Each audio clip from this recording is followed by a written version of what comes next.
আসসালামু আলাইকুম রহমতুল্লাহ।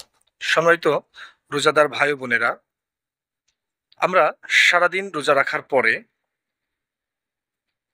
ভাজা পোড়া দিয়ে ইফতারি করি, যার কারণে আমাদের শরীরে অনেক সমস্যা তৈরি হয়ে থাকে। যেমন ধরুন, প্রথমে গ্যাস্ট্রিকের সমস্যা হয়। দ্বিতীয় দিন যে আমরা রোজা রাখবো, সেই রোজা রাখার জন্য এখানে বিনা অপারেশনে মাত্র ৩ দিনে নাকের পলিপাস থেকে মুক্তি হবে ইনশাআল্লাহ। এনার্জিও লস হয়ে যায়। এমনকি তারাবির নামাজ পড়ার জন্য আমরাও আনফিট হয়ে যাই। এছাড়া দীর্ঘমেয়াদী না খেয়ে থাকার পরে যদি আমরা কেউ ভাজা পোড়া খেয়ে থাকি, তাহলে শরীরে অন্যান্য জায়গায় আরো অনেক সমস্যা তৈরি হতে পারে এবং হয়েও থাকে। তো আমি আজকে আপনাদেরকে একটি স্বাস্থ্যসম্মত ইফতারির কথা বলবো, যেটা ফলো করলে আশা রাখি এই সমস্যাগুলো থেকে আমাদের সমাধান হবে ইনশাল্লাহ। এবং এই ইফতারির যে মেনুটা আমি বলবো, সেটা বিশেষ করে আরবিয়াতের যে কান্ট্রিগুলো আছে, সেই কান্ট্রির রোজাদার ভাই বোনেরা এটা ফলো করে থাকে। সম্মানিত রোজাদার ভাই বোনেরা,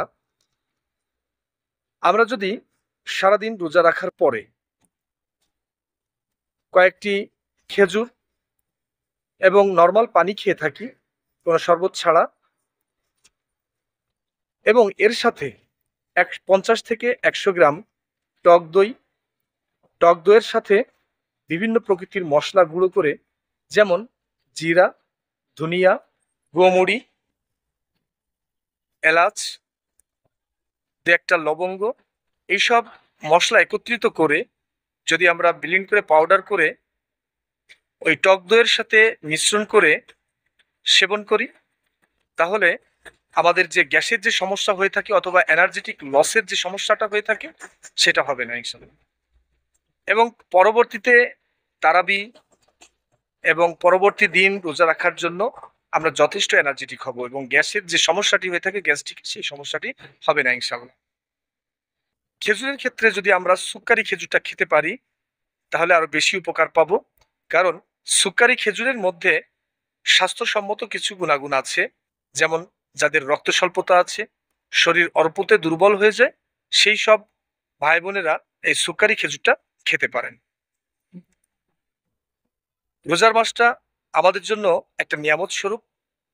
এই নিয়ামতে আমরা যে যত বেশি ইবাদত করতে পারবো, অন্যান্য সময়ের ইবাদতের থেকেও 70 গুণ বেশি সওয়াব পাওয়া যায়। তো সম্মানিত রোজাদার ভাই বোনেরা, আশা রাখি আপনারা যদি এই স্বাস্থ্যসম্মত ইফতারিটা গ্রহণ করে থাকেন, তাহলে প্রথম দিন থেকে আপনার উপকার ভোগ করবেন ইনশাল্লাহ।